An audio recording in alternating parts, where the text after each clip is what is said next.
I'm Charlie Kahle. I live at 1235 Crestwood Avenue here in Clifton Forge.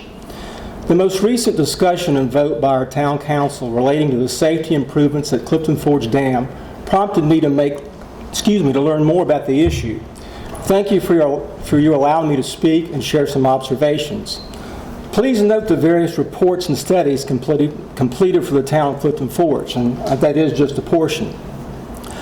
I brought them merely to illustrate a portion of what is required by the agency that oversees and issues permits for dams in the state of Virginia.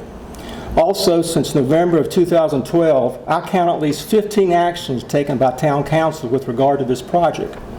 The minutes reflect much discussion by council over these reports, with presentations by engineering firms and consultants, information provided by our town manager, finance director, and water treatment plant superintendent, and public comment. To begin with, I'd like to review some facts that became evident during my learning. The Clifton Forge Dam was designed in 1946, built in 1949. It is 70 years old. The water treatment plant was completed in 1959. Since construction, no significant improvements have been made to the dam. Currently, town residents and businesses rely on the facility's reservoirs, plural, there are 2 reservoirs, as their only source of water. Also, water sold to Allegheny County accounts for over 40% of the town of Clifton Forge's water budget revenue. I think both underscore how valuable this asset is to our town and how critical it is to maintain the facility. But make no mistake about it, the mandate, or the formal state order to complete this project, concerns safety. Since 1978, documented significant deficiencies in the dam have increased. None have been fixed. Perhaps more importantly, the Clifton Forge Dam's hazard potential classification, as determined by the DCR, is high. The following excerpt is taken from the executive summary of one of these reports and speaks to potential adverse downstream impacts should the dam fail. It reads as follows.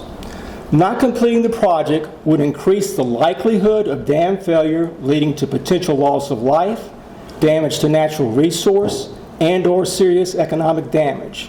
Dam failure would also affect the town of Clifton Forge's water supply, affecting residents and industries. Not complying with the regulations could result in fines to the town of Clifton Forge. Lastly, the dam will continue to deteriorate over time, potentially resulting in more expensive repairs to address deficiencies and structural concerns in the future. That's the end of that excerpt. The fines mentioned above are found in the Code of Virginia and outline potential enforcement and authorized penalties, both criminal and civil, up to $500 per day.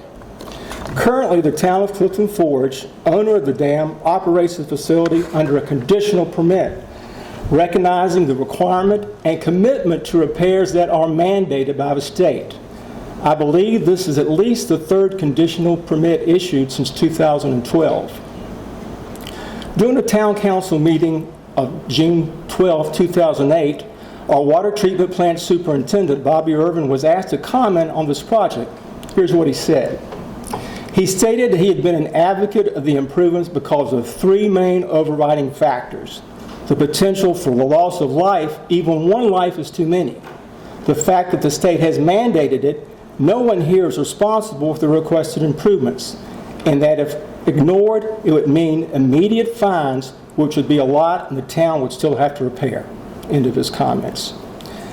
The state has approved the town's plan to come into compliance. The plan must be financed through, or may be financed through, a loan for 30 years at a preferred rate, a grant in the amount of $1.7 million. The third component, an increase in water service charges and fees beginning July 1st, 2009.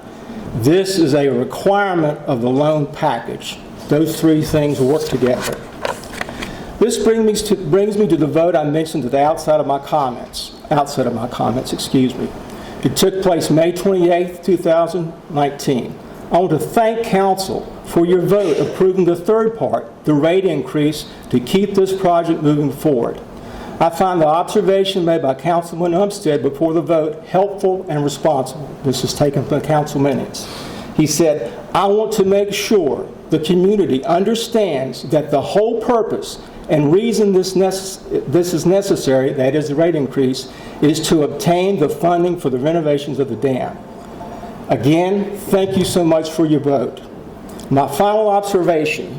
Following this vote, I was disappointed to read a letter to the editor written by a member of this council who referred to my alternative to use the grant of $1.7 million to fix the leak and leave out the rest. This was never an approved council option, does not satisfy the ruling agency's mandate, and to suggest so to the public is misleading and dangerous. I would respectfully suggest that such tactics be avoided in the future. They compromise the integrity of our town council and undermine the confidence of our citizens in our local government. Thank you.